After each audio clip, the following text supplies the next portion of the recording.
are though, right? We're not changing. Yep.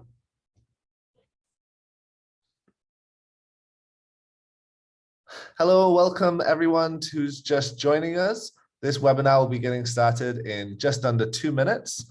Welcome and stand by.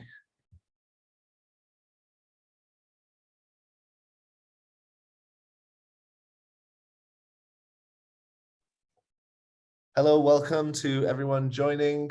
We'll be getting started very shortly. Looking forward to this webinar.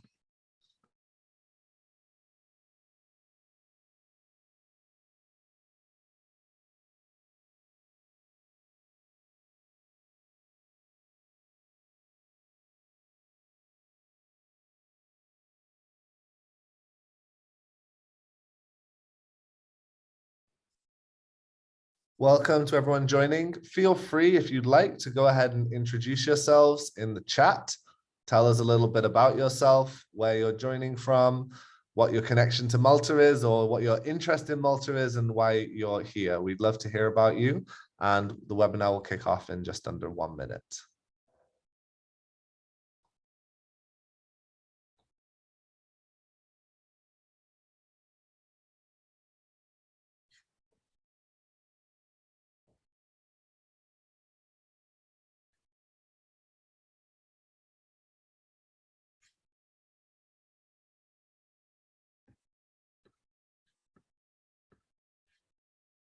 Wonderful. I can see more and more people joining from around the world.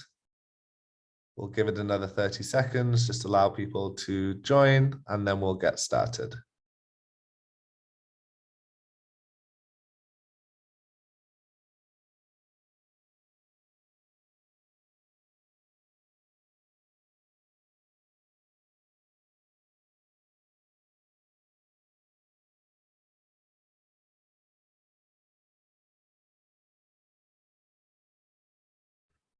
Okay, hello everyone. Welcome. My name is James Elsmore. I'll be your host today. I am the CEO of Island Innovation, and we are thrilled to be partnering with the Residency Malta agency to be talking about their remote work program, what Malta has to offer, and why you should go. To start off with, I'm just going to share a poll. I can see everyone already introducing yourselves in the chat, which is fantastic. But please do go ahead and answer the poll so we can hear a bit more about who you are and where you're joining from. You can see that we already have over 100 people here. We had over 1,000 people sign up so far, and also people who are going to be following us on LinkedIn, Twitter, YouTube, and Facebook, where this is being live streamed. So great to see so much interest. Before we get started, just to let you know, Island Innovation, as the host of this, we're a global network that promotes sustainable development on islands. And I'm really happy to be hosting this as myself, a self-proclaimed digital nomad and entrepreneur who has lived and worked in many different countries around the world. And it's great to see that Malta is offering that opportunity for people looking to move there and work there. And so we're going to have a series of presentations from people about different aspects of Malta, some digital nomads who've moved there to set up their own businesses and can tell you about why they chose Malta. And then finally, there'll be lots of opportunities for Q&A at the end. So if you do have questions, please put them in the Q&A box. It's separate to the chat box, and that will allow me to more easily find and see them. If you put them in the chat box, I might miss them. So any questions for the end, for the last 30 minutes, go ahead and you can ask them at any point in the Q&A, but feel free to use the chat box to share a bit about what you do, why you're here, and make any comments or share any ideas throughout the presentation.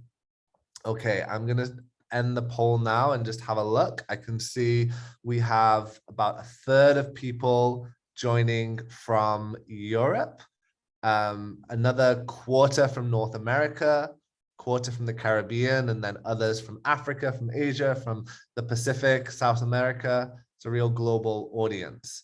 And in terms of the types of industry that people are joining from, a real range, people working in the environment, in finance, in tourism, hospitality, innovation, marketing, and other. Feel free to tell in the chat if you're other or what you're doing. Would love to know kind of your experiences as a remote worker or digital nomad, and what it is that would interest you in Malta to move there. Okay, well, we've got an idea of who's joining and what's happening. I think it's now time to move to our first speaker. So I'll invite her to go ahead and turn on the camera. Karina Demet is the Karina Demet is the marketing manager at the Malta Tourism Authority.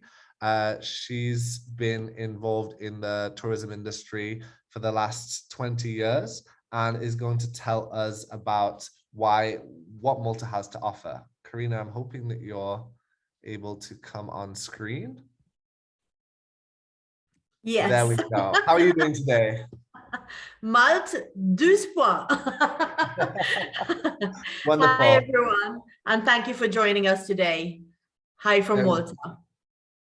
There we go. Take it away, Karina.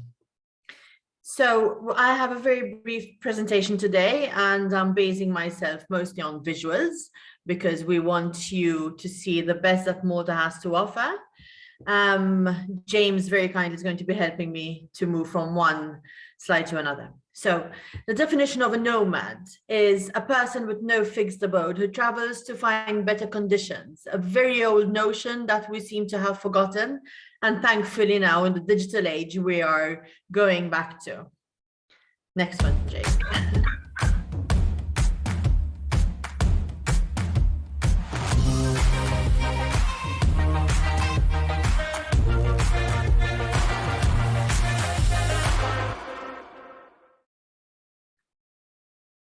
Next slide. So just a few key points. Where is Malta? Tourism and the economy, for those especially in the tourism industry to understand the value of the industry to the island, and a bit about us. Next slide. Next slide. So I'm sure you've done your research, but we are bang in the middle of the Mediterranean, which has historically given us always a lot of importance. We are right between North Africa and Europe, and we have to date around 500,000 inhabitants living on 216 square meters. The archipelago is made up of 3 main islands, 2 of which are inhabited, 1 which is not. Next slide, James.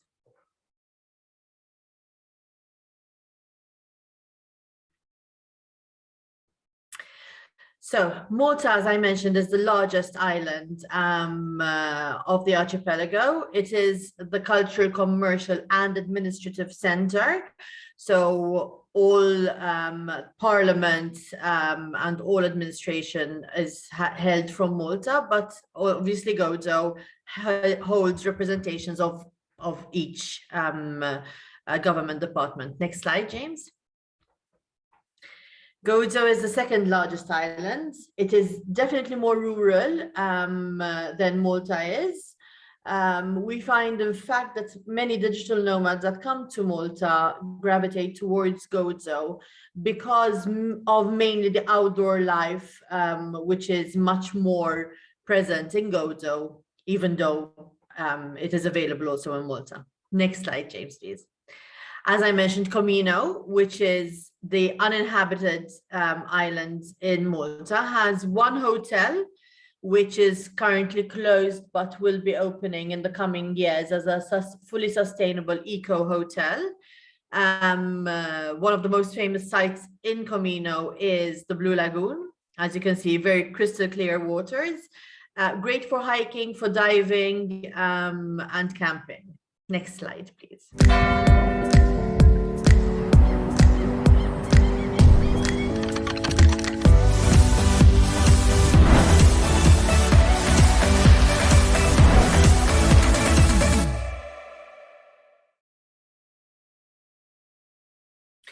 So we like to say that we have 360 days of sunshine. it probably is very close to that, which makes outdoor living very easy and pleasant in Malta. We also don't have killer heats for too long, so we tend to be outdoorsy as much as possible. We also have 7,000 years of history, which my colleague right after me, Russell, will be getting into more depth about. But that means that anyone who is really interested in history can discover something new every day. Next slide. Language. One of the factors that plays a very important part, especially for you, is that we are bilingual. We speak Maltese, which is the national language, and it's a Semitic language. But we also speak English. English is taught at school from day one, alongside Maltese. The fact that we are an island means that most people are also able to converse in more than the 2 languages, mainly Italian, but many other languages. Again, at school, we are taught about 3 to 4 languages.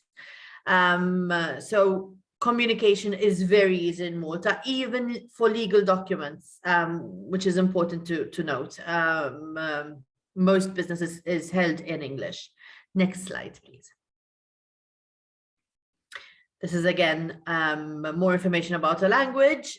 Mentioned it's a Semitic language, so written in Latin characters. Interestingly, we are a Roman Catholic, mainly Roman Catholic nation, whose name for God is Allah. So there's a dichotomy of a very interesting dichotomy. Next slide, please. Connectivity. As I said, we are bang in the middle of the Mediterranean. So the furthest flight we have is about 3 hours. We are connected to all major cities in Europe and not Europe. So you can discover the rest of our neighbors, or you are very close to home anytime you want to go back for a visit. Next slide, please. Tourism and the economy. This is very short, just for some information. Tourism makes up 11.6% of our GDP and rakes in 13 million a year. So it is our main source of income. This is again just some information. 2.2 billion in total expenditure in 2019. We are thankfully seeing a very quick recovery. Very close to 2019 numbers already. So we're looking forward to bouncing back very quickly after COVID. Next slide, please. Next slide. So these are the pillars that we base our marketing on. Mainly it is sunshine, sky, and sea. Our history is very important, and our size. We see our size as an opportunity, not a negative, because you could be in a meeting in the morning and you could be skiing, water skiing, skydiving, diving in the afternoon. Our size is seen as a definite strength for us. Next slide, please, James. Next slide. So now you're going to see a number of videos that that will explain some things that you can do in Malta and the locations in Malta. Please go ahead, James.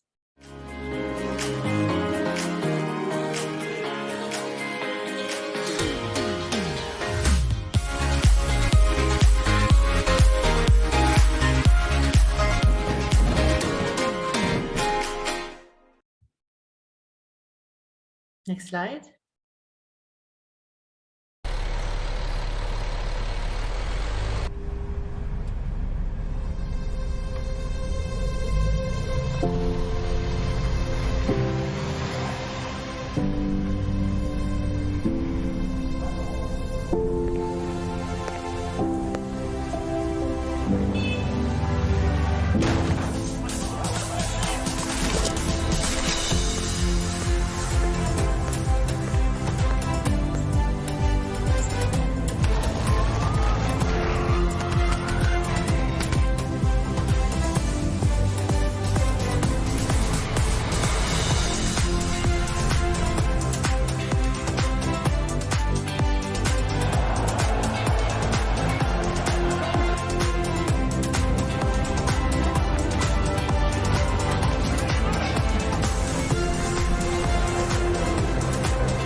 Diving.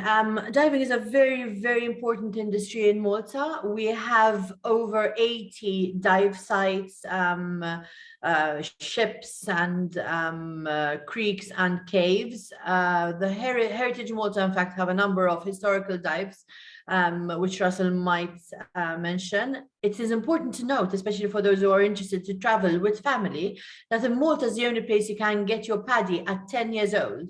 So it is a really interesting activity to do with family, especially. Next slide, please, James.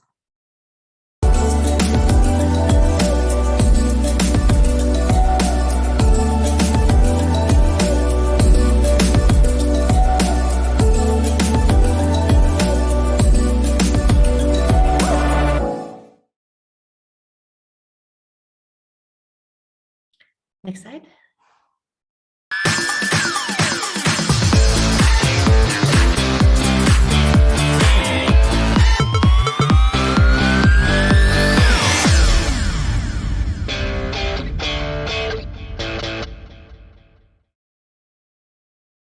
So those are some of the outdoors activities you could be doing. Sorry, I'm rushing through because I think I'm through my 15 minutes, James. Family travel, next slide.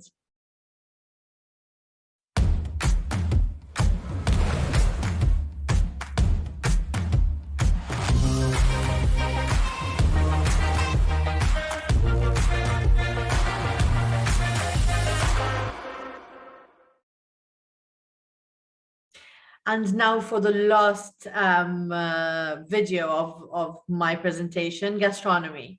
Malta has a very rich history with gastronomy. Don't forget, we were the gateway between the North Africa and Europe. So a lot of ingredients that were introduced to Europe first made it to Malta, including spices, etc. We have a very long history with gastronomy. And since 2019, we've had the Michelin Guide in Malta with 5 one-star restaurants already in a very difficult period. So this is my last video. James, go ahead.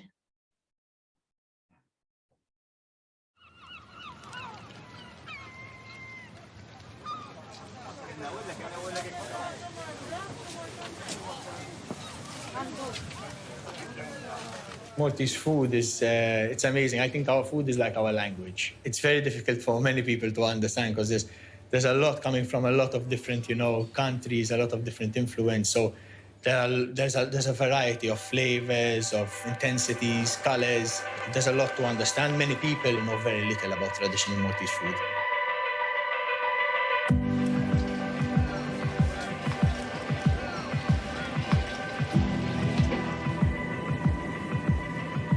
The origin of the word Malta is derived from melita, which is from the Greek word miel, which means honey. So Malta is the island of honey. The taste of our honey is an explosion of tastes coming from the plants. It is something unique. It's Malta in a jar.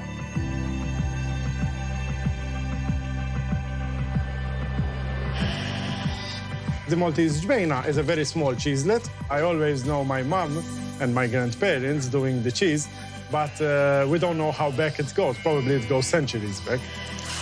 There is a secret ingredient, which actually is passion.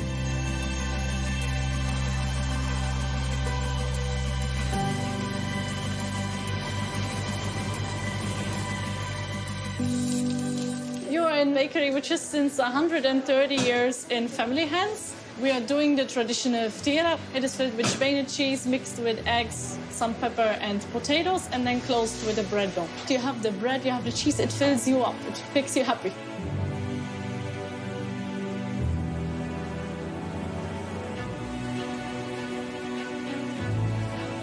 When I started pressing olives, nobody was pressing olives in Malta. And one fine day, I had an old man coming over and he says, "Will you press my small olives?" And I said, "Yes." "What kind of olives are they?" And he said the name was bidini. The trees he brought these olives from are so old that if they could speak, they will remember the arrival of St. Paul in Malta. The taste of the Brittany has a strong, beautiful smell of a Maltese garden. When you have it, you salivate so much, you become addicted. It becomes something which you can't live without.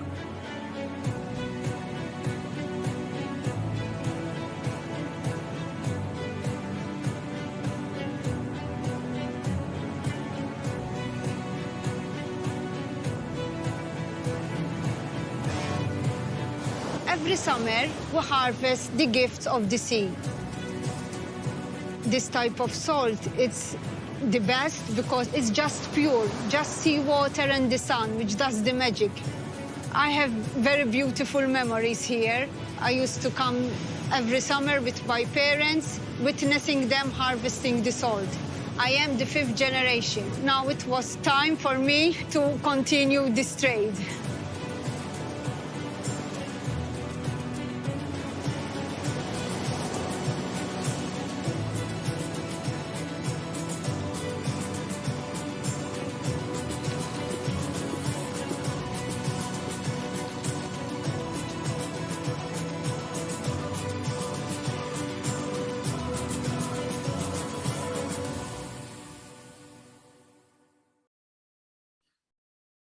Thank you very much for your intention and hope to see you in Malta.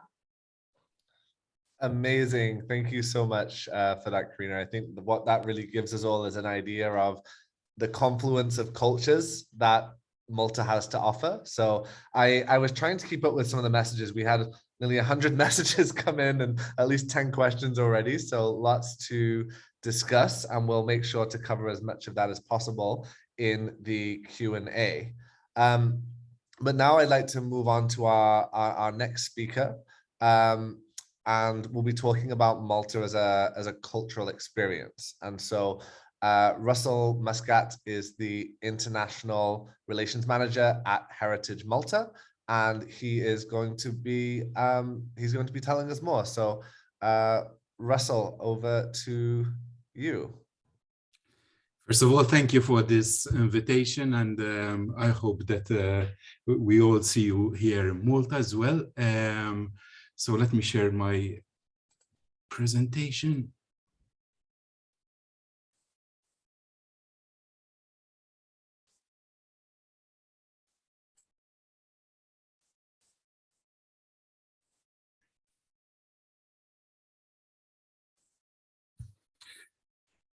So basically, my presentation will be focusing on the on what we offer as an entity, Heritage Malta. As you will introduce me, I'm the International Relations Manager of Heritage Malta, and we are trying to move out as much as possible from Malta in order to explain more about what we offer. And Karina kept on saying that Malta is the center of the Mediterranean. In reality, we believe that we're the center of the world, and that we're the navel of the world, basically. But really and truly, Malta has a lot to offer when it comes to cultural heritage. About Malta and about Heritage Malta, actually, our organization is basically administering about 50 sites, which I will be talking about later on. But the main concept of Heritage Malta is accessibility, education, and conservation. We mainly will be focusing on the accessibility aspect in this presentation. Education we offer to both formal and informal education, and the conservation aspect is a very important aspect as well, because we administer the national collection and do the conservation of both the tangible heritage and the collection itself.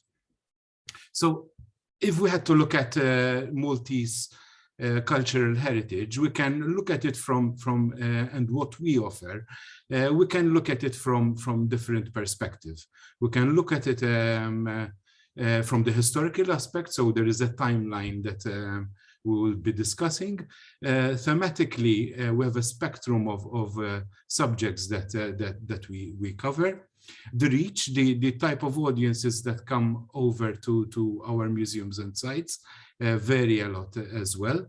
And also the final products that we offer vary from actual artifacts to interpretative tools. We also deal with the tangible and the intangible aspects of heritage, which I will be going into these subjects as well. So let's talk about tangible cultural heritage.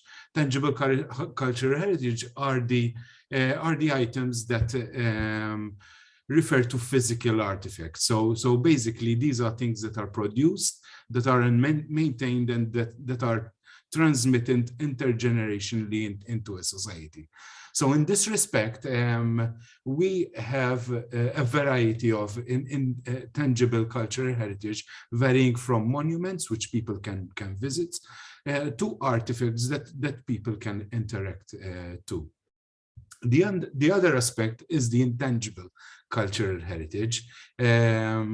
And with MTA, we work in close relationship in order to actually advertise and promote both the tangible and intangible.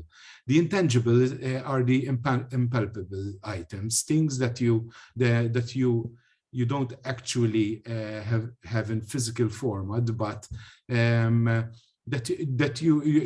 mean, things like tastes or things that touch the five senses.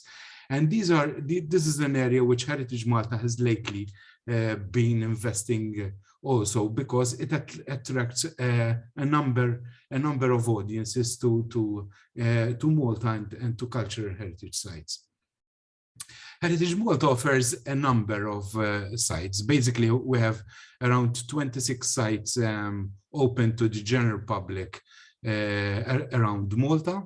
They are concentrated in 5 different areas: Valletta area, the South area, the Grand Harbour area, then the Central area, and then there's Gozo. Apart from the 26 museums and sites that are open to the general public, we have other 9 sites which are closed to the general public and which we open on special occasions. Apart from those are other museums and sites mainly, which are still have been given to Heritage Malta to be administered lately, and which we are undergoing certain projects in order to make them more accessible.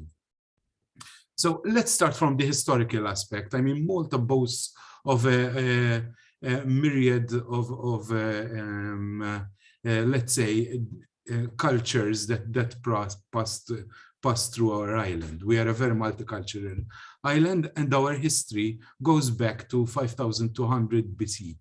If we take into consider the natural history, then we're talking about millions of years. But the first traces of human, let's say, objects date back to 5200. And we have examples, as you can see in the presentation, that ranges from throughout these 5,000 years and into modern, let's say, history as well, which basically is characterized by Malta becoming part of the European Union.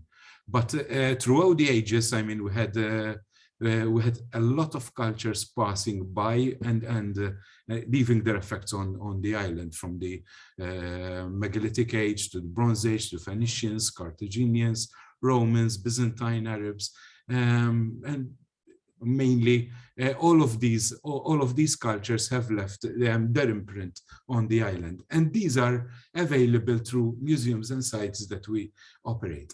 Interestingly enough as well, is that Malta operates 3 World Heritage Sites, and these are mainly, 2 of them are mainly administered by Heritage Malta, and which is the Halsaflini Hypogeum and the Neolithic temples.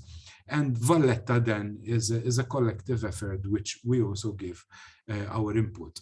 We are working on a number of sites as well that eventually we will be applying for, but that's work that we'll be doing in the future.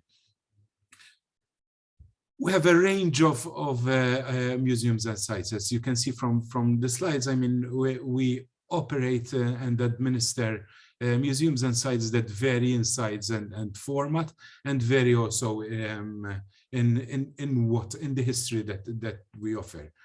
We also operate in thematic, let's say, subjects. So we are not just an archaeology museum, but also we operate museums and sites with reference to archaeology, art, military, maritime, natural science, ethnography, industrial. And as Karina has said as well before, we are now into the underwater world as well, and we can offer, together with MTA, we offer accessibility to certain sites that are underwater. Certain other sites are not necessarily open to the general public because of conservation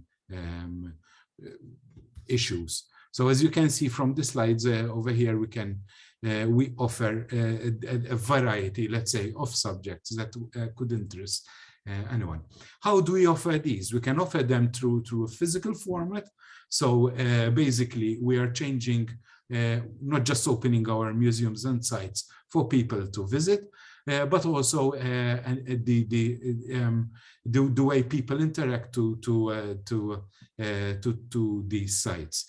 From a physical point of view, we try to cater for a number of audiences which are not necessarily museum goers.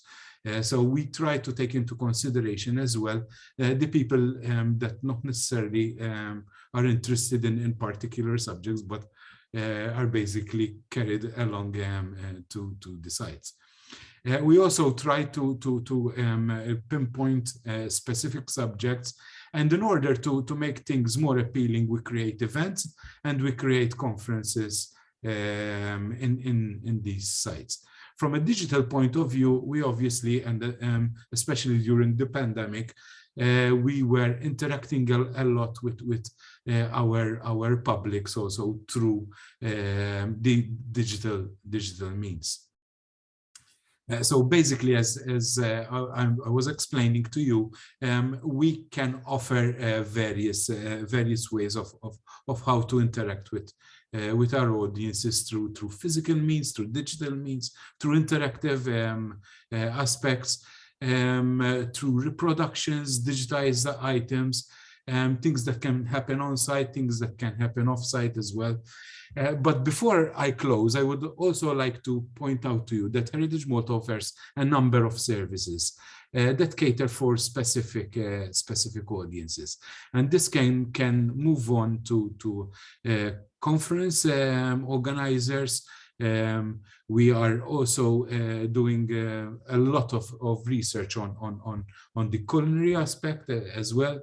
We offer venues for a number of events, and this could be interesting for a digital nomad as well, because we offer spaces that eventually can be used also by the digital nomad when they are working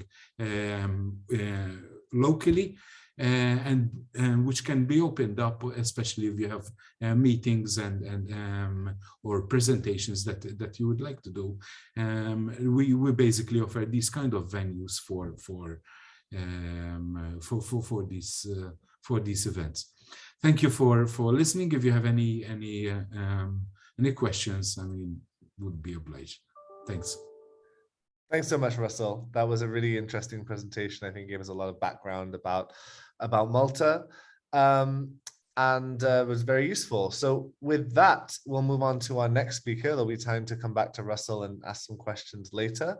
I'll be doing a bit of an interview for 15 minutes with Charles Mitzi, who's the Chief Executive Officer of our host today, the Residency Malta Agency. And Charles, just before I go on to that, I'm going to share a quick video. that gives a bit of background about the Nomad Residency program.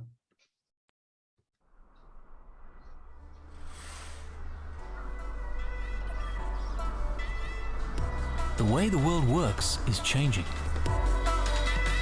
Today, there are over 4.3 million digital nomads across the globe, working in whichever country they like, online. It's a lifestyle that allows you to explore incredible places,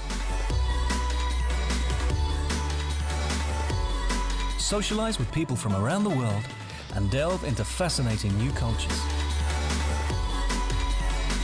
And there's one place that has it all: Malta.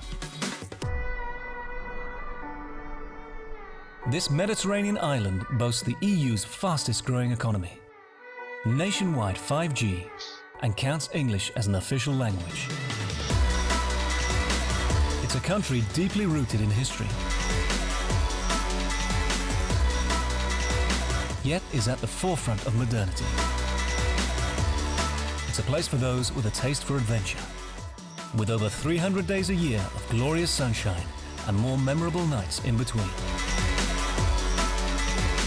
It's time to make the most out of the nomad lifestyle. This is Malta. Welcome to your new workplace.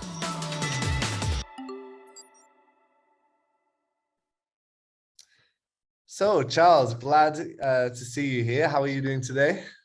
Fine. I'm doing actually fine. I'm enjoying listening to my colleagues here talking about our lovely country. No, absolutely. And I think hopefully everyone is already sold on Malta and everything that Malta has to offer. So I wanted to ask you a little bit about the Malta Nomad Residence Permit, which is a relatively new scheme that you're leading that allows people to relocate to the islands and really experience everything that we've discussed already. And so one thing is, there's been a lot of these permits that have been offered by various countries around the world. And I'd love to hear from you why people should consider the program in Malta as one of the top remote work visas available.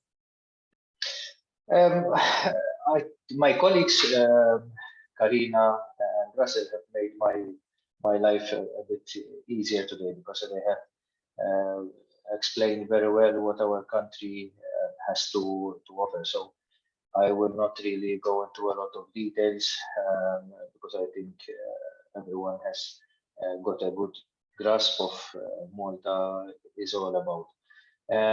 From our perspective, what I can say that possibly differs us from competition is perhaps the quality of the service that we provide to prospective applicants. We are quite flexible and efficient in the way we process applications. We commit ourselves to give a reply within 30 days, and I can proudly say that over the last 8 months since we've launched the program, we have always met our, let's say, obligations, and we have provided feedback to applicants within that time frame. Obviously, the Nomad Residence Permit has its advantages, mainly in the fact that it offers applicants the flexibility to even go around across the Schengen area during the period they will be holding that permit. Because we do understand that digital nomads like to travel a lot. They don't stay in one place for a very long time. So every so often they would like to go and visit another country. So our permit gives you that flexibility. They can travel around across the Schengen area without the need of a visa.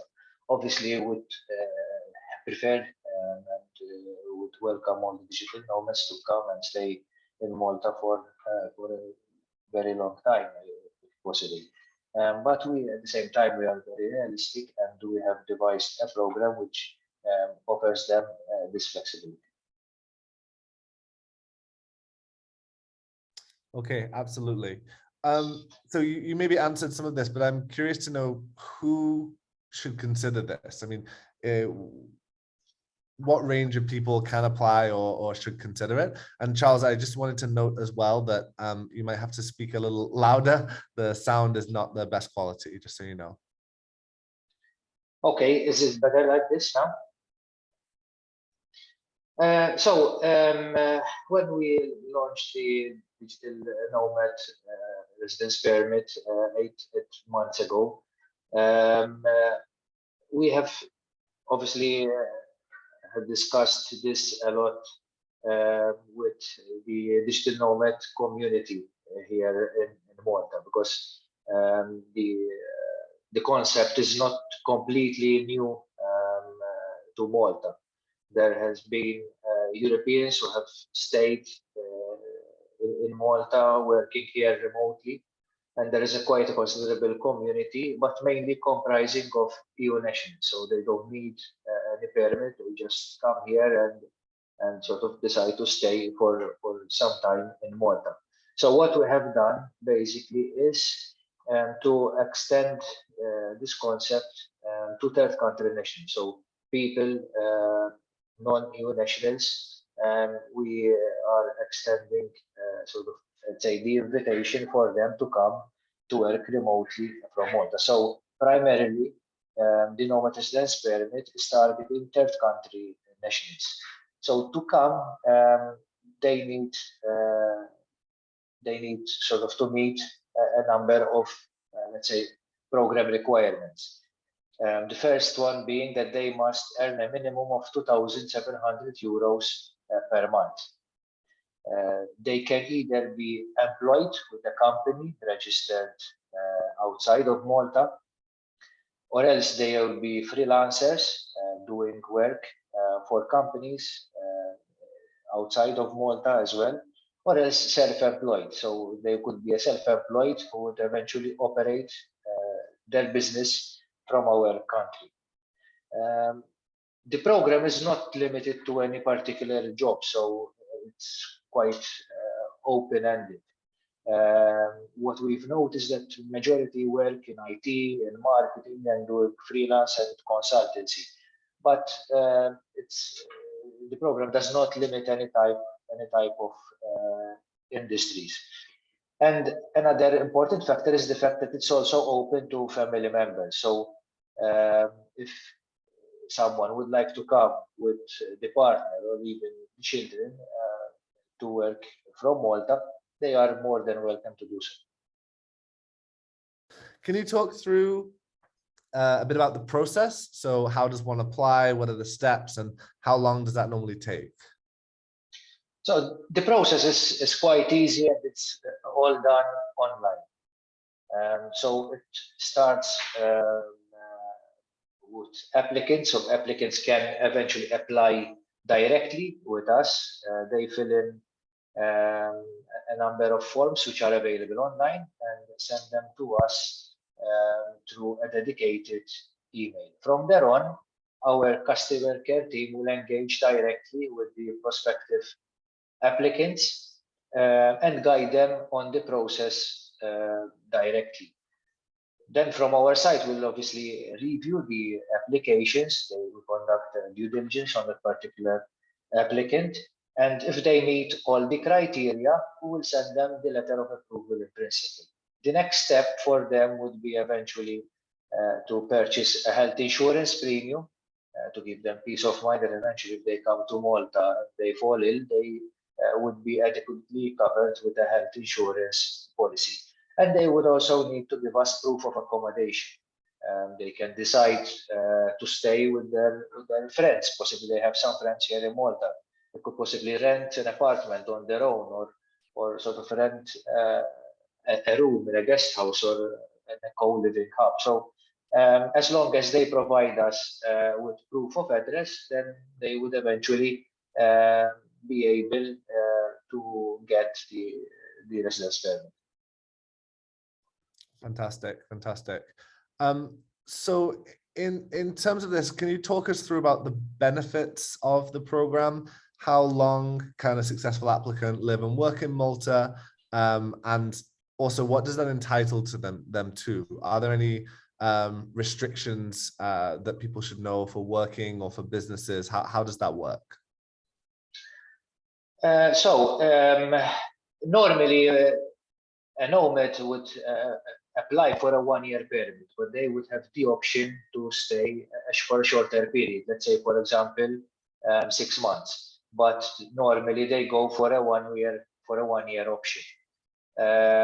Eventually, if they would like it in Malta, they would have the option to apply for a renewal. They can renew up to 3 years as digital nomads. However, we have cases where people fall in love with Malta, and then eventually they decide to open a business in Malta, or else seek employment in Malta. And in that case, then they would need to apply for a different permit. So there are options for them to extend their stay in Malta and stay for a longer period. But that would obviously fall outside the scope of the Nomad Residence Permit. But obviously our idea and our intention and our objective is to entice these people to stay longer in Malta. And we have sort of other options for them to seek to apply for in order to be able to extend their stay in our country. When it comes to the benefits, obviously they would have the right to reside in Malta for that period and work from the comfort of their own accommodation, or even from outdoors, because they can practically work from anywhere, even from the beach. We have very extensive IT infrastructure, 5G around our country, and they can practically go out near the beach, take their laptop, and work from there quite easily. So I think mainly those are the primary benefits, and that, as I said in the beginning, the fact that they could eventually leave the country for a short period of time to experience other nearby countries, and then eventually come back to Malta. And there's no restrictions for traveling within the European Union and then returning? The restrictions would be that they can visit another Schengen country for 90 days every 180 days, so practically 3 months every 6 months. Okay, but then they would have to eventually come back to Malta. It's a really good opportunity for to have a base, I guess, for non-EU residents to be able to travel around the continent and have that experience. So just before we move on then, where can people find out more about the residence permit? Where do they go to apply? All the information can be found on our website, which is nomad.residencymalta.gov.mt. All the information is available over there, but obviously we would be more than happy to answer any queries they would have. So they can just drop us an email, and they will be more than happy to guide the people. Obviously, we'll be here also after the other presentations to answer any questions one may have.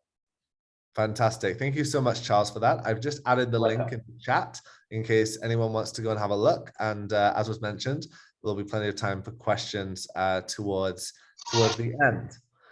Okay, so on to our next speaker. I think we now have a really good idea of what Malta has to offer, how the visa program works, and perhaps what the benefits of living in Malta are.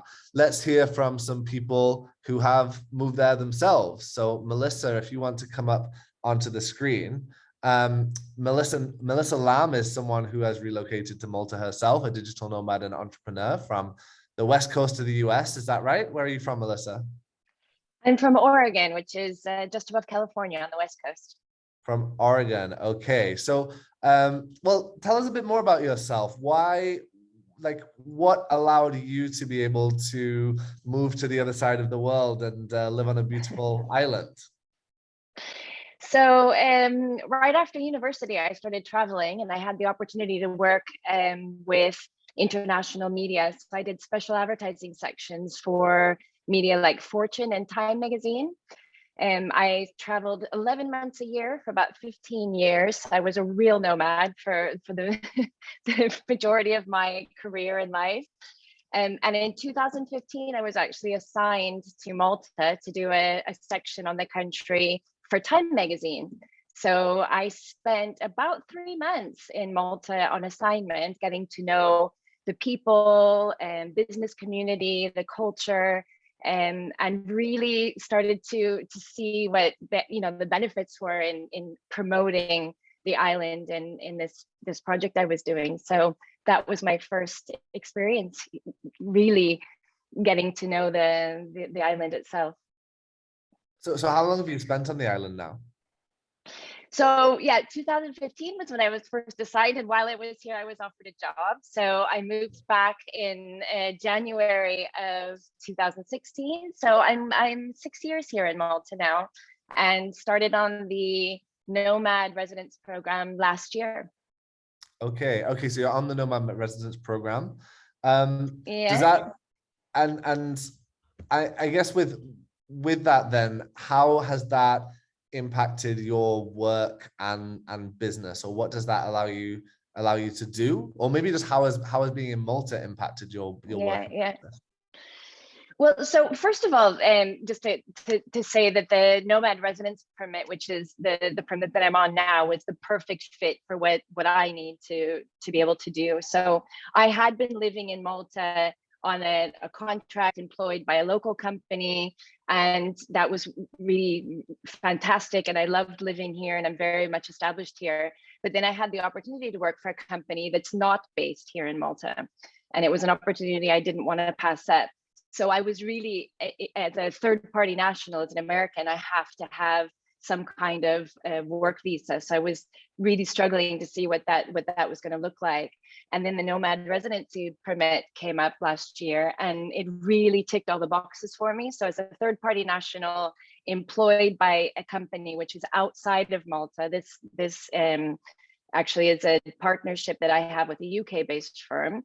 So it allowed me to use that contract in the UK to continue to live and work here in Malta as a third-party national. Of course, there are other criteria, as Mr. Mitzi pointed out, that you have to have a certain amount of level of income and be able to provide all the documents. But they were absolutely supportive from start to finish, and really did a very good job in getting myself and my son, who I brought over as well, settled in with the new permits, and we can continue to enjoy the island. And the reason I actually chose Malta originally, and the reason we've stayed here so long, is that it also really provided a very good lifestyle for us. So, they've mentioned it's in the heart of the Mediterranean, but what that really means for an island is it's a very safe place. I've lived in a lot of European cities, and crime rates are unfortunately rising as tourism booms, and Malta is an incredibly safe place to be. So I'm really loving that aspect of it. Healthcare, another fantastic offering for an American. We struggle with some of those kinds of supports and programs, but I have private insurance for my son and I, incredibly affordable, really good systems, both public and private. Education is fantastic here. My son goes to an American private school, which is an IB program, and I absolutely love it. English is, obviously bilingual culture. English is readily communicated. Laws are in English, signs are in English, menus are in English, everything's in English. So everybody understands that it really is, English as a first language here. And then just the infrastructure and ability to be able to do business and set up and continue to run. It attracts a lot of international people, so there's a lot of networking. It's very close in terms of communication to other European cities or international cities. So, really, as an overall offering for lifestyle and business, it's been a fantastic place for us to settle down into and to live in. So I'm really enjoying it. Absolutely. One thing that has come up a few times is people with kids. So I'm wondering if you don't mind mentioning, you said you have a son and you moved there. And so how is that? That's a big difference, right? To move with a family as opposed to on your own. Yeah. Well, that's actually one of the things that I loved about Malta, is that the bureaucracy here is just really, I wouldn't say non-existent, because every place has their systems and processes and procedures, but it's so easily sort of navigated through because people are so supportive and so helpful, and it's just a very clear path to get through to where you need to go and what you need to provide and how you need to do those kind of things. So, and they're very friendly, very supportive, very easily and readily accessible. I mean, you can walk into government offices and people are there to help you. It's not, you know, this endless amount of kind of seemingly, you know, intangible or incomprehensive kind of things that you have to do or hoops you have to jump through to make it happen. They really, really made it a very easy thing for us. So, you know, it's a very international community as well. So there's lots of support and help. And I mean, Facebook, there's groups on Facebook, there's you know, help center. I don't know, it feels like the whole community really has come in together to find ways to help and support each other. So it's just not been an issue for me. And I'm a single parent on top of that. So you'd think that there would be some additional challenges, but it's actually been easier to be in Malta because the community is small and there's so many support systems that I just haven't felt that's been insurmountable or anyway. It's actually been the opposite. It's been a really easy place for me to live with my son. Amazing. Thank you so much, Melissa. Yeah. I'm sure people will have lots of questions for you to come to in a minute. But I think it gives a really helpful picture of what it's like to live there. And it sounds like you found the perfect place for you. So thank you so much for sharing that with us. Yes, of course. Of course. Thank you. Okay, we'll move on to our next speakers, final speakers, and then we'll come back to the whole panel for questions, because I can see over 30 questions that have come in so far. So we'll try and get to as many of those as possible. But if I can invite Daniel Goebel and Loic Moncani to come up, the co-founders of the Malta Digital Nomad Association. How's it going today, guys? Everything good. Brilliant. All right. Brilliant. Yeah, everything good. Happy to be here and happy to see our dream turn into reality. So what is the Malta Digital Nomad Association? So basically, it's an entity which is not a private company, because we started in 2016 to put Malta on the map as a nomad spot. And of course, back then, the whole topic was not that public. So remote work became an option for the majority of the people. And we saw that basically one private company can't take care of the whole movement in Malta. So what we did, we opened up, because out of this movement, you can start 10 companies.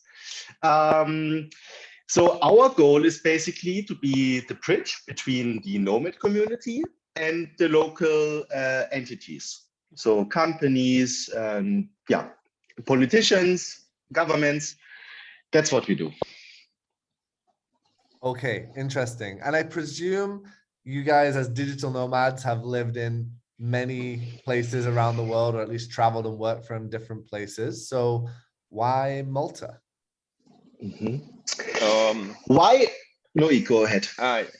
Yeah, so like I arrived in 2017 or 18, and basically why Malta? Like I traveled a bit around the world, and at some point I wanted to open my own business. And also when you travel, sometimes you want to be closer from the family, like, and Malta doesn't look like Europe, but it's like a really nice country, and it's still close from France. So I can come I can go to see my family in 2 hours flight. So this was like one of the reasons, because sometimes you are in the other side of the world and something is happening, and unfortunately you can't do anything. So I wanted to still get the nomad lifestyle, but being more closer.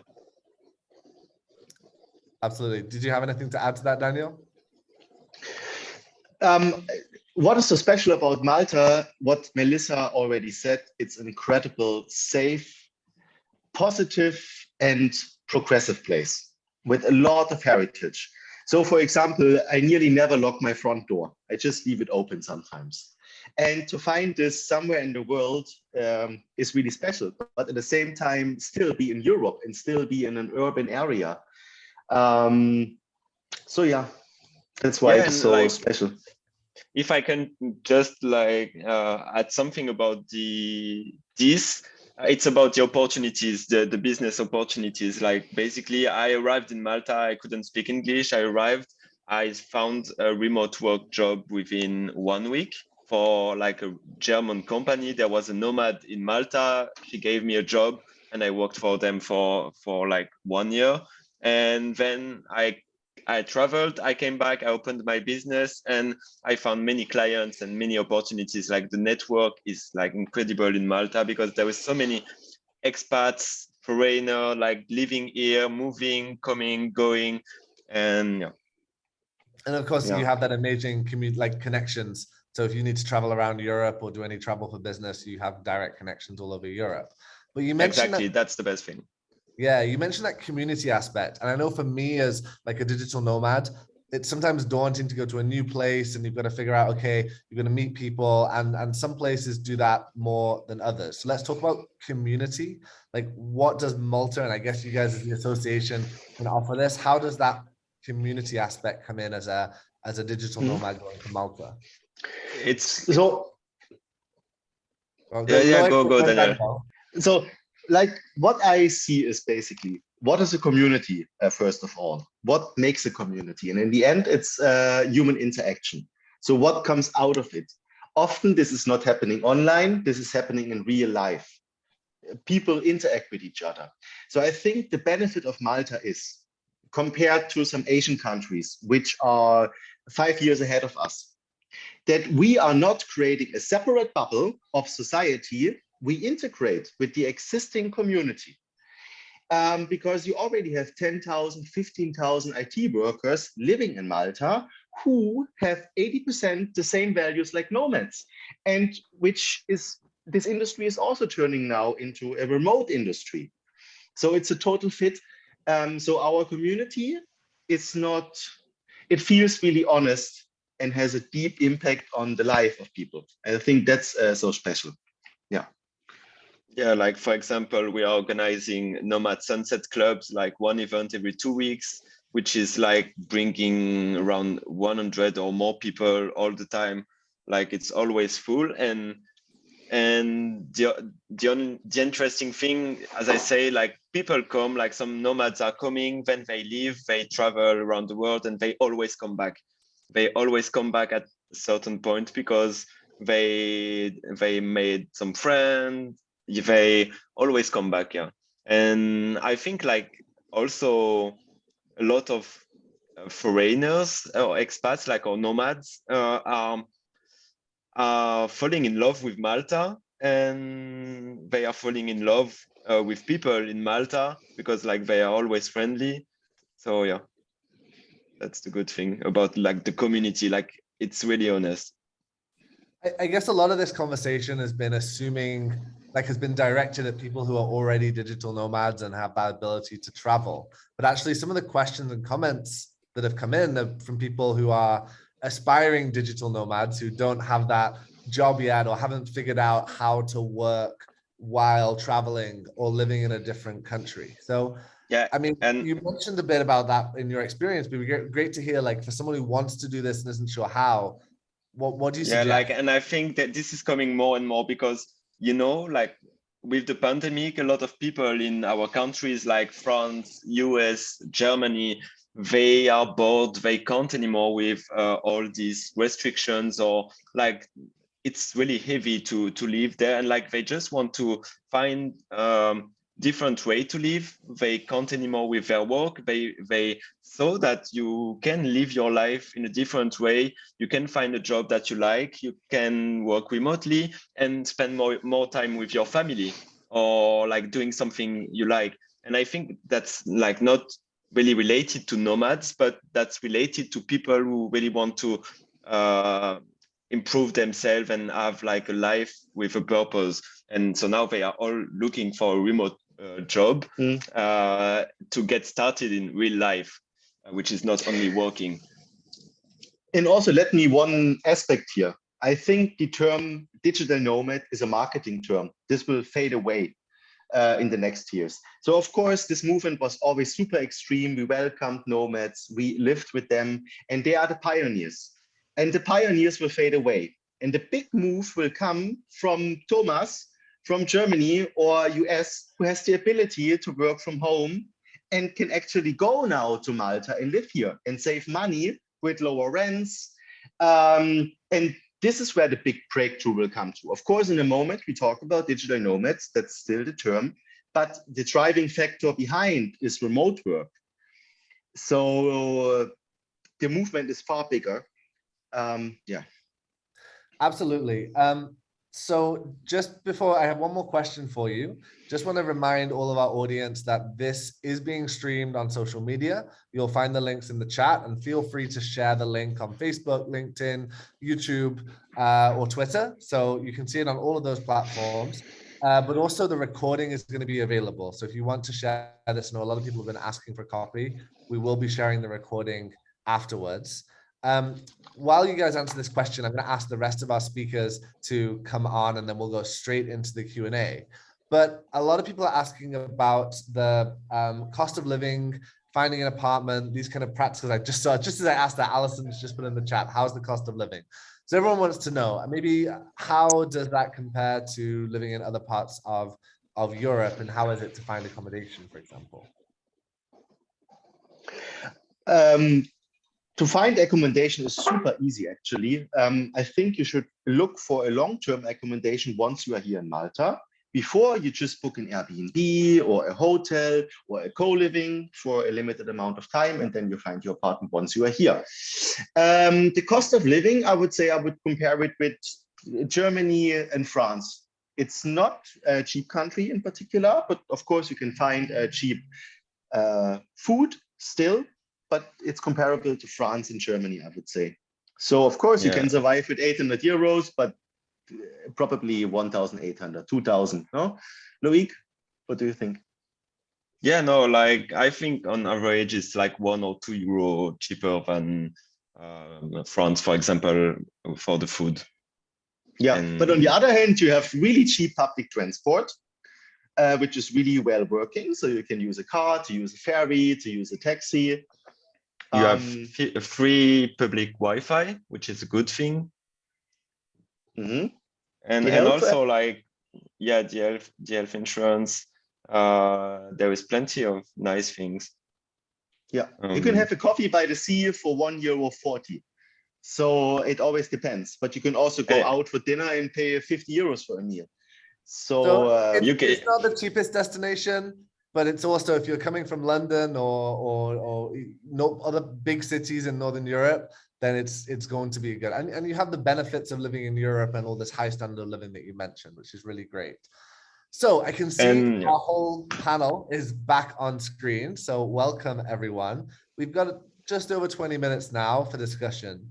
And I'm going to jump back and forth between some technical, practical questions that people have, and also some lifestyle, the fun questions too.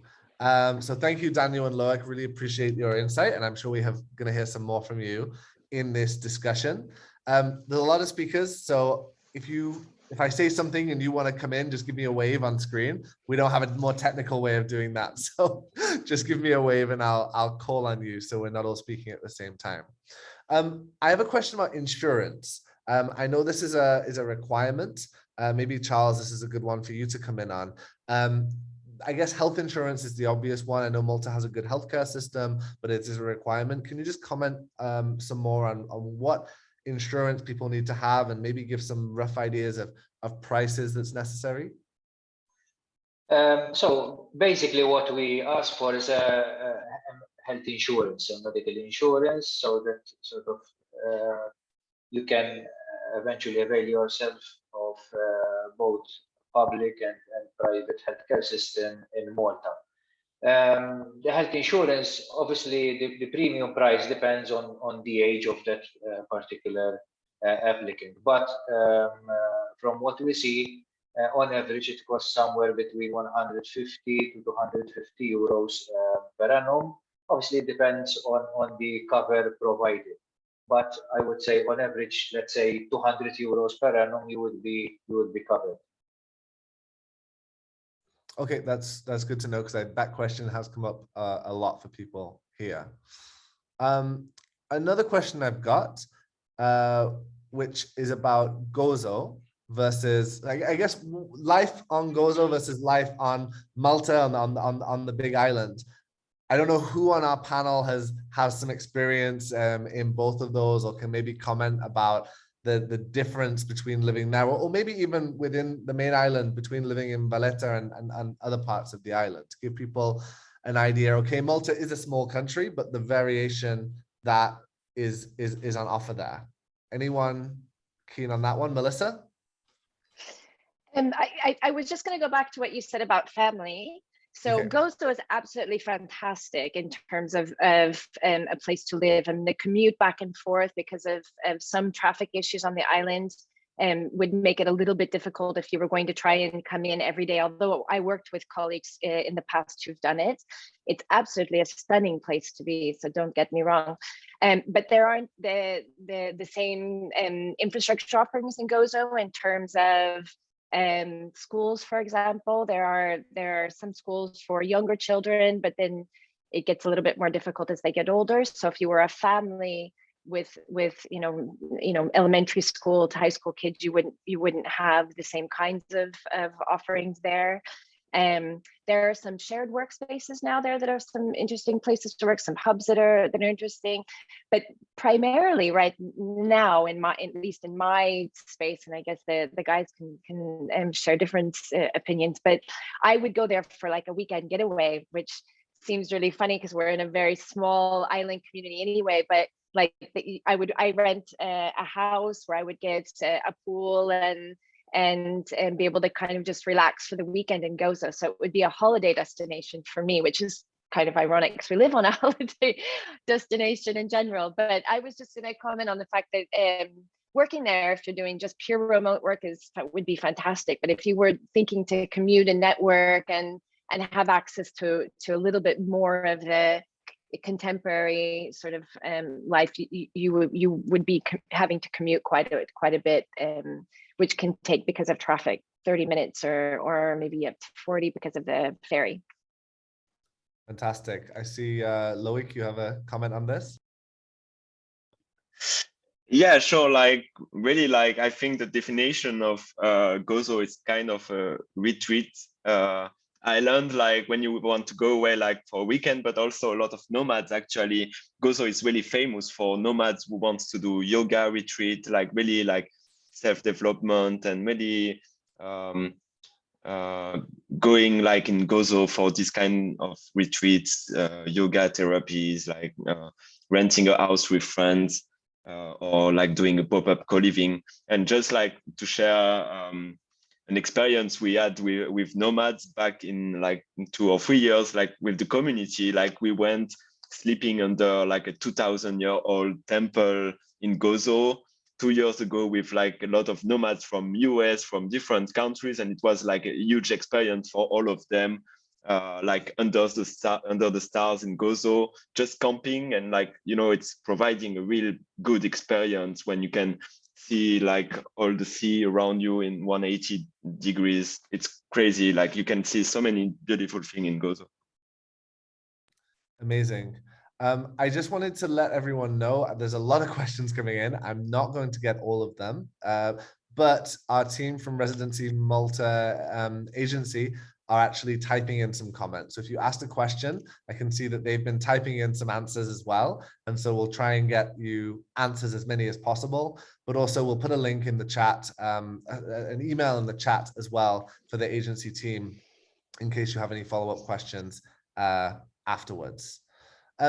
Karina, I want to come to you in case you have anything else to add about Gozo, because I know you mentioned it, but also about maybe for people interested in exploring the wider region. You talked about air connections, and maybe you can comment a little bit more about how people can connect from Malta and use Malta as a base to explore the wider Mediterranean region as well.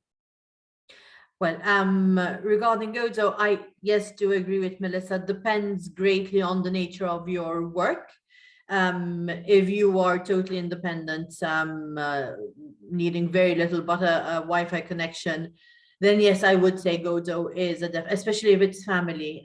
It's greener, more chances for outdoor activities, and for those who are looking for it, there's still a very strong village life.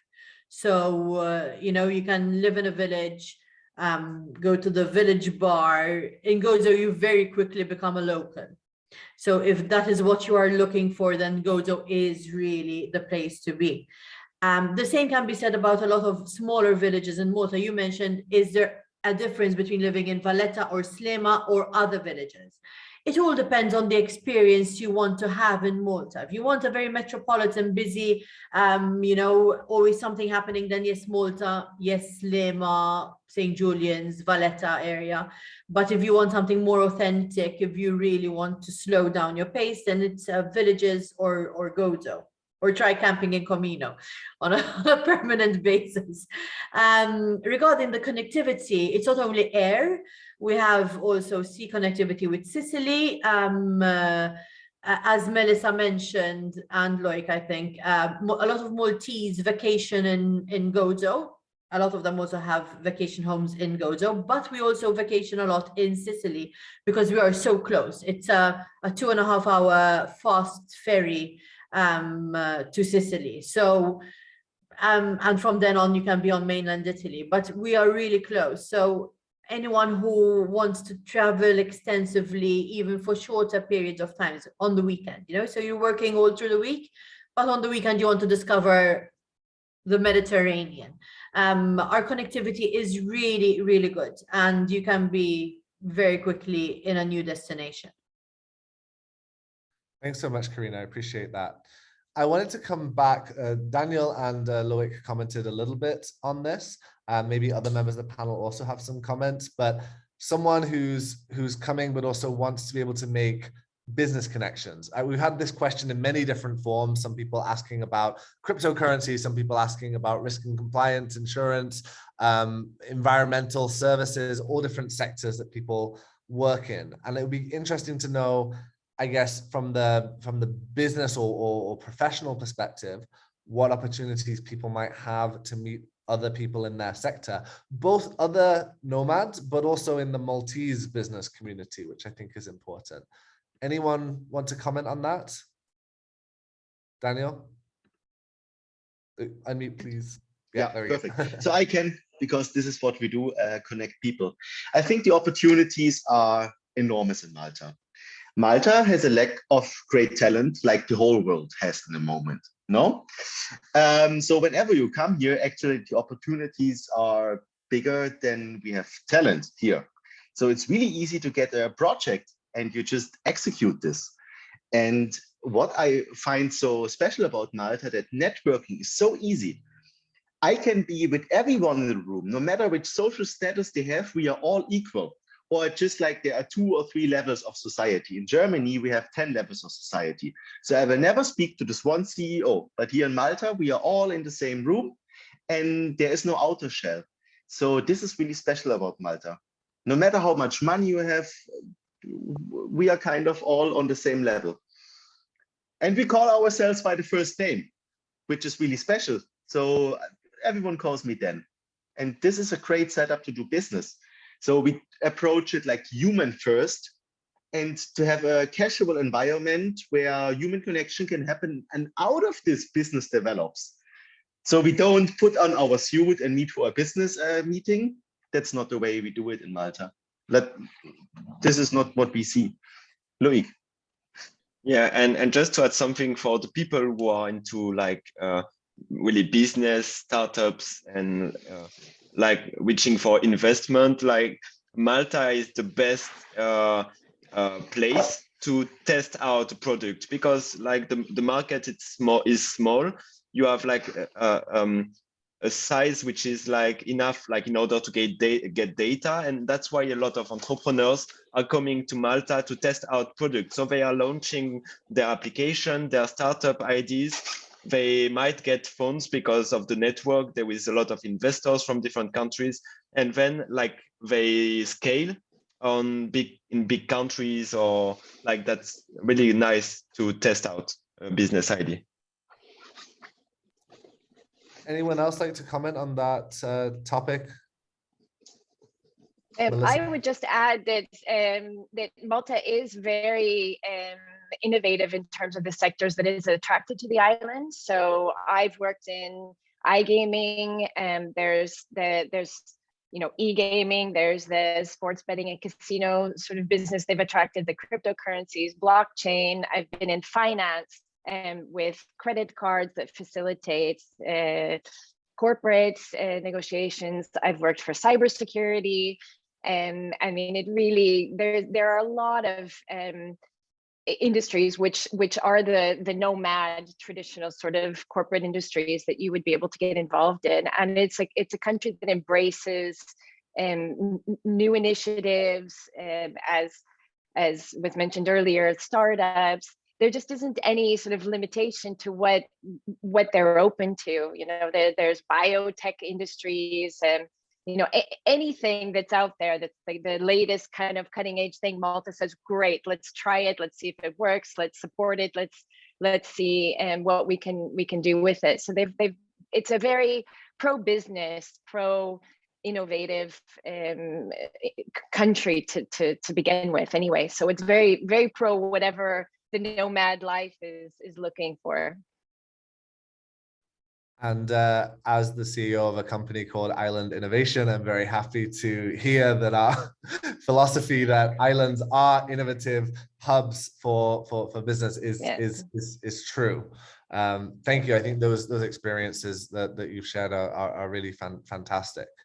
One of the other things, and a lot of people here are from the Island Innovation community, we exist around innovation and sustainability. And so questions on different aspects of sustainability are coming in, and I'm wondering, we could go in various different directions with this. So I'll be very interested more broadly to know about any sustainability initiatives that you all might want to comment on or share that you've seen on the islands taking place.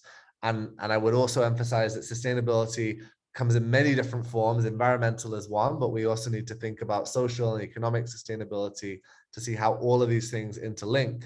But one comment from me is that, I'll come to you in a second, Russell. One comment from me just before is that I actually see that this type of nomad travel is a more sustainable form of travel than traditional tourism. And I think it's exciting to see that. And that's from the environmental perspective in terms of the air miles, etc., but also from how a nomad or a person staying long term can have more of an insight into the local culture and connect more with local people.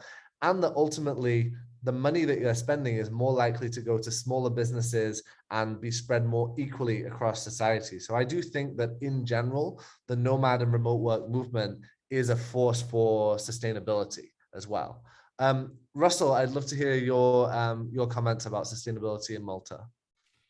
In respect to what the other speakers were saying before, I think the sustainability issue is an important aspect.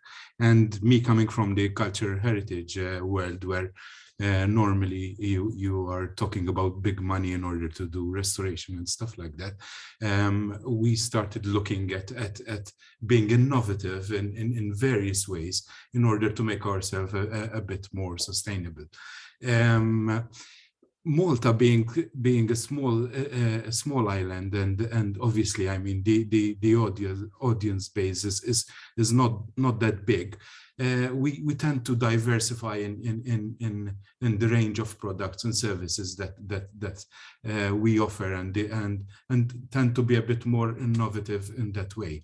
With the Nomad Residency concept, this is opening to the whole world. So yes, you can create niche markets over here, and given the size and also the connectivity of certain things, it's an ideal place to test case sort of your innovative subjects. I mean, Heritage Malta is not only offering, for example, it's not just opening the museums up to the general public, but we are going in particular, let's say, niches. in order to offer innovative solutions. So if you want to come and do a conference in Malta, we are not just offering hotels, but we can open up historic venues where people can come and do a conference in. The culinary world, we are sort of teaching history through eating and tasting, and this is becoming a niche, let's say, product in itself, which then can be exported elsewhere. And I think it's the mentality of the island as well, which hinges on to what you are saying and what we can offer. I think that's a really interesting point. We've got 5 minutes left. I did see a question come through about registering a company or registering a business. If anyone would like to comment on that, maybe in the chat, that would be great. Daniel, hang on, I'm gonna go round and give everyone kind of chance to say their last words. So if there's something that you're dying to say and haven't said yet, then please do use this opportunity to say that. So I'll go in the order that we spoke. So Karina, coming to you first. Any final comments or things that you want people to take away after this webinar? I just wanted to thank you all for joining. I was impressed by how many different countries you're all from. We are available. I see some of you have already added me on LinkedIn. We're available for any questions that you have, anything that you want to expand on. And again, hope to see you in Malta. Thank you, Karina. Charles? Basically, I would like to start thanking you for helping us organize this wonderful event. It has been very fruitful for us. I really enjoyed listening to all the speakers who shared their experience. I think it was the best advert for our country, listening to Daniel, Lloyd, Melissa. I think they speak very passionately about Malta. We hope that the audience liked this session, and we hope that we have entice them, and eventually they will inquire, apply for the Nomad Residence Permit, and hope that eventually we will welcome them in Malta very soon. Thank you, Charles. Russell? Thank you, and well done for a conference well organized. And I'm impressed also about the diversification of the nationalities that we're seeing on screen over here. Obviously, if anyone has any idea or would like to inquire about particular ventures in different, let's say, aspects, I mean, all of us are over here in order to give our support and also help you maybe get to the solution of what you're requiring. Thank you, and hope we'll see you in Malta. Thank you, Russell. Melissa?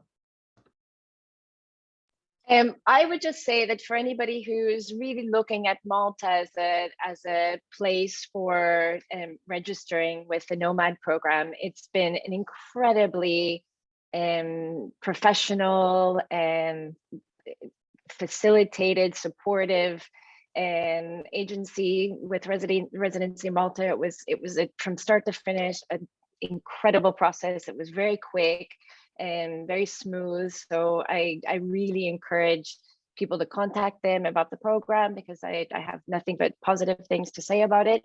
And of course, going into 6 years living here in Malta, I can't say enough about what a wonderful place it is to live, work, and raise a family. So please come and enjoy Malta and join the Nomad crew here. We really, the more the merrier, really, is the philosophy. So thank you for organizing this, and it's been a pleasure joining you all. I love your enthusiasm for Malta, Melissa. It's great. Daniel, you were dying to say something. Yeah, I just wanted to talk about sustainability and the impact on society. So I think we are really passionate about our host countries. So we don't come here, we also want to give something back. And since we are doing this since like 5 years, we have some real world experience, for example, beach cleanups, no? Or an idea would be to plant trees. So of course, nomads, they are really about sustainability and about nature. So, and of course, then you leave an impact, because whenever you bring someone from abroad, this person leaves an impact, no? So definitely, and my final words are like, I think we are just at the beginning. The future is great. I'm happy to see this. And yeah, Loic, finish. No, yeah, like what can I add? I think like Malta is a safe harbor, is a safe place for all the nomads and remote workers who want to escape their routine and they want to start like a new life or like discover a new culture. And I think Malta is the best place in Europe to do this. As like we spoke about all these things, but we forgot, I think, also one last thing and one last reason why you should come to Malta is because like they have pastizzi. And if you didn't taste pastizzi in your life, it's not good. So yeah, I think you should come in Malta to try pastizzi. Okay, that's a great note to end on. Everyone's got some incentive. Thank you so much to all of the speakers for this really interesting discussion. I think you can't not watch this and want to go to Malta. So I hope it's been useful and interesting. And I think what I'm taking away is that also the interesting and the powerful opportunity for islands to benefit from this movement to remote work, because I completely agree with what Daniel said, that now this is maybe seen as a new trend, but in 10 years, maybe 5 years less, this is going to be normal. And we're really seeing this huge transition to what it means, what is work, and moving away from location. So thank you, everyone. Thank you so much for the Residency Malta Agency for bringing us together. Everyone who's registered will receive a link to the video and to the website, and we'll be able to access that for more information. And with that, I'll say enjoy the rest of your day. If you're in Malta, it's time to sign off and go and have a beer by the beach, I think. And we'll be in touch. So thank you, everyone. Bye-bye.